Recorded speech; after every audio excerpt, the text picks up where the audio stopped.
天是11月27号，星期四，欢迎收看新闻抢先报，我是介琳。热带风暴森亚尔或在今天午夜左右登陆霹雳和雪兰莪边界地区，极可能带来不寻常的大量降雨。气象局促请受影响地区的居民随时留意气象变化，做好防灾准备。气象局强调，真正危险的是热带风暴风眼外的暴风圈，因此巴生谷的居民特别需要留意。气象局总监莫哈默西山阿尼今天下午召开紧急记者会，汇报热带风暴森亚的轨迹。他说，当局无法确定风暴会带来多大的雨量，但请国人做好准备，面对不寻常雨量。而根据雷达，目前大雨正在马六甲海峡形成。总监说，森亚如果登陆，它经过半岛后会再进入南中国海。Setakat ini kita telah mengemaskini segala amaran kita, amaran ribut tropika, amaran hujan lebat berterusan, angin kencang dan laut bergelora. Kita ada 3 amaran. Sedang berkuat kuasa sekarang ni. 总监说，3个警告将生效到本月29号。根据预测，霹雳、雪兰莪和彭亨部分地区都会受到热带风暴森亚影响。而在国家的气象历史中，这是第3次热带风暴登陆马来西亚。与此同时，全国洪水预报与预警工程中心及水利灌溉局也警告，森亚正向马六甲海峡水域移动，沿海的波德申首当其冲，成为高风险区。森州多个地区将在11月27号到30号期间面临洪水风险。森州大臣阿米努丁呼吁州内子民，尤其水灾高风险区的居民，要时刻保持警惕，密切注意天气变化。另外，气象局也提出，马六甲将面对持续降雨警报，直到本月29号，民众敬请注意安全。来关注霹雳州水灾灾情。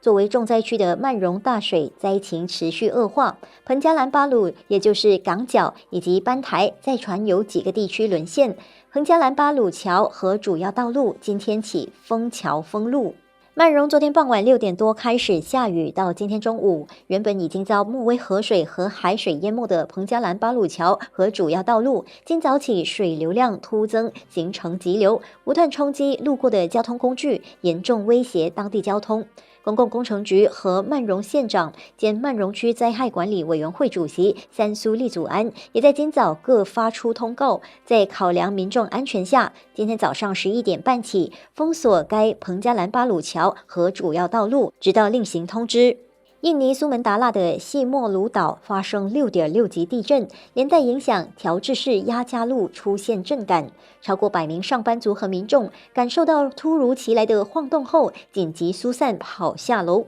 这也是该区居民和上班族继早前3月28号的缅甸强震后，今年第2次感受到邻国地震的震感，而选择第一时间逃生，以测安全。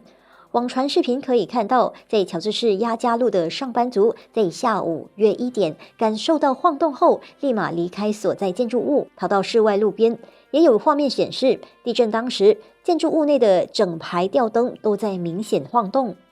继续关注泰南大水灾，泰国南部宋卡府的洪水周4已经明显下降，部分地区包括和爱市的洪水也已经退去，受灾居民的生活也因此得到缓解。滞留当地的大马公民大部分也顺利抵达救援队的集合地点，乘坐巴士返回家园。宋卡府公共关系部门在面子书专页发布消息称，和爱水位几乎完全下降，该国所有部门都在赶往有关地区提供援助。然而，尽管水位下降，灾区的整体受损情况依然相当严重，道路上可见垃圾遍地，许多汽车被淹数天后停放受损。随着泰南水灾水位大幅回落，大马救援队全力冲刺救援，力争在这2天内完成所有大马灾民的撤离工作。救援队员也开始在灾区各酒店进行更深入搜索，确保没有人被遗漏。号召全马义消队一同前往泰南展开救援行动的双溪大年义消队主席梁明达说，根据预报，灾区预计将迎来涨潮，因此务必以最快速度进行救援。我在里面没办法做 live 给你们，因为没有线啊。我们在里面清场，现在我们在找看哪里有马来西亚人的，我们要清场。和爱水灾还未完全消退，当地一间店屋今天突然发生火灾，而正在当地参与救援的大马义务消防队队员毫不迟疑，立即投入灭火行动。梁明达说，靠近 Lee Garden 一带商圈的一家电器店在今天下午约1点起火，不过在泰国消拯队和大马义消队合作下，成功扑灭火势。与此同时，大马消拯局今天在面子书发文，向参与泰国和爱洪灾救援任务的志愿消防队致以最高谢意，表扬他们跨国协助救援的奉献精神。另一方面，因为泰国和爱水灾受困的40名北方大学师生，今天已经成功撤离并启程返马。该36名学生和4名随团讲师参加泰马文化交流计划2025后，原定22号回马，不料暴雨导致市区淹水，道路全断，众人被困在酒店，动弹不得。至于泰国南部水灾引发的自驾车队返国遇洪水，24大马人困油站事件，该车队成员在昨天冒雨硬闯过洪水，经历长达4小时的生死搏斗后，终于全员平安回马。另外，画面也可以看到，原本是热闹旅游区的和爱，在经历数天严重洪水后，街头呈现触目惊心的灾后画面，剩下叠成一座废铁山的残破车辆，散落满地的杂物和垃圾，满是污迹的建筑等，街道显得异常荒凉。大马国际人道主义组织揭露，随着缅甸内乱导致诈骗园区易主，目前有超过300名集团成员和猪仔，其中包括33名大马人，被驱赶到泰缅边境的湄公河岸，被迫露宿荒野，缺粮缺水，还要躲避飞射的子弹，险象环生。MHO 旗下华裔社会公关代表胡杰良告诉中国报，缅甸边境妙瓦底日前发生武装部队内乱，原属于民主克伦佛教军管辖的顺达园区、大魔王园区等周边地区落入克伦民族联盟手中，这导致园区内的人在昨天被驱赶，而来自2个园区的超过300名集团成员和猪仔，大多数都是中国人，但其中33人是22到41岁的大马人。当时园区内大部分中国人因为担心被转卖，试图趁乱逃跑，结果遭克伦民族联盟人员开枪射击腿部，导致多人受伤。庆幸的是，伤者没有包括大马人。胡杰良说，33人里有12人确认是受害猪仔，其余21人是受害者或者是集团成员，将在回马后由警方核查。据了解，由于当地昼夜温差大，白天气温高，晚上则寒冷，环境可以说是相当恶劣。胡杰良已经请求当地一个非政府组织协助，将食物送到该处，以救济受困的国人。但由于当地仍处于内战状态，因此不清楚食物有没有送达。换个焦点，来关注 GigaMax 加密货币投资平台骗局的3名公司高层落网一案。MHO 质疑，这3名高层落网至今已经有半年，却不见警方采取进一步行动，包括提控3人。MHO 总秘书西山穆丁如今呼吁总检察署关注并正视此案。Setelah itu didapati bahawa tidak ada perkembangan lagi dah. Jadi ini menimbulkan rasa runsing di kalangan pengadu-pengadu kerana apa yang kita mahukan adalah satu pendakwaan. 西山穆丁今天陪同一批受害投资者到布城总检察署呈交诉求信后，在记者会说，有关骗局造成99名投资者损失超过486万令吉。他们呼吁总检察署正视此事，并建议检察官尽快完成调查报告后提控有关3人。香港大埔鸿福苑大楼社区昨天下午发生5级大火，至今已经造成至少55死、123人伤，还有上百人失联。由于住户多半是老人家，恐怕伤亡会进一步扩大。这次的大火名列香港史上的第7惨。有42年历史的鸿福苑共有8栋大楼，约2000户，其中7栋受这次大火波及，损失惨重，是香港30年来最严重的火灾，罹难人数还可能进一步上升。根据官方公布，死者之中包括1名消防员。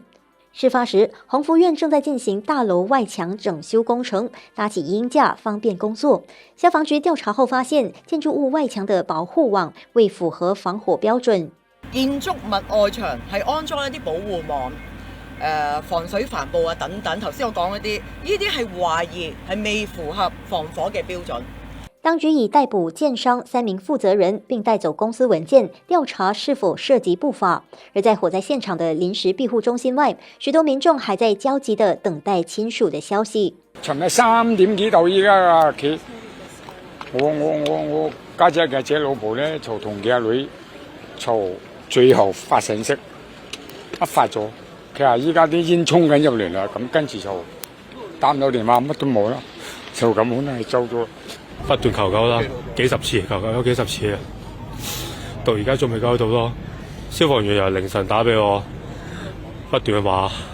我哋派人上去，但係都仲未話救到出嚟。香港特首李家超今天凌晨也率领主要官员召开记者会，对于这起大火导致多人伤亡，他坦言感到极度难过。他保证政府会全面动员，全力以赴。火灾后，香港教育部也宣布，受火警和道路阻塞交通影响，大埔区至少13所学校周4停课。事故发生后，中国国家主席习近平高度重视，第一时间了解火灾救援和人员伤亡等情况。不少中国大型企业周4也宣布捐款，帮助受灾同胞早日渡过难关，重返正常生活。美国首都华盛顿特区周3发生枪击事件，2名隶属西弗吉尼亚州的国民兵在白宫附近遭枪击重伤，伤势危急，送院后还在抢救中。据了解，行凶嫌犯是一名阿富汗公民，目前已经被警方逮捕。美国总统特朗普事后发话，形容犯下暴行的枪手是畜生。华盛顿特区警方说，落网的嫌犯是29岁的阿富汗公民。当局正在调查犯案动机和枪支来源。警方将持续加强白宫周边和重要设施的巡逻和警戒。特朗普谴责这起枪击事件是恐怖行动，他在白宫社媒谴责枪手是畜生，将面对司法审判。在得知枪手是阿富汗公民后，特朗普政府决定停止阿富汗人的移民申请手续。美国联邦航空管理局预计，即将来到的感恩节出行高峰将成为这15年来，也就是自2010年以来最大的假期航空旅行潮。期间，洛杉矶国际机场约有250万旅客，预料礼拜天是最繁忙的一天，将有23万乘客通过航站楼，而创纪录的客流量将给机场带来拥挤、交通堵塞和安检长队。2025年环球小姐选美大赛才刚在泰国落幕，却突然爆发惊天丑闻。拥有该赛事主办权的2大共同拥有人，竟同时卷入重大刑事案件。其中，墨西哥籍老板被控涉嫌贩运毒品和军火，而泰国籍老板则因为涉嫌欺诈，遭法院发布逮捕令，让这场全球瞩目的选美盛事蒙上犯罪阴影。英国政府周2宣布，授权伦敦、利物浦、曼彻斯特等观光旅游产业兴盛的14个英格兰大城，可向过夜旅客征收城市旅游税，以拓展地方基建和经济发展财源。据了解，苏格兰和威尔斯已经确定将分别在明年和后年开征城市旅游税，并由各城市自行订定施行日期、税率、征收方式等细节。英国官方估计，英格兰每年可吸引超过1亿3000万人次的过夜旅客。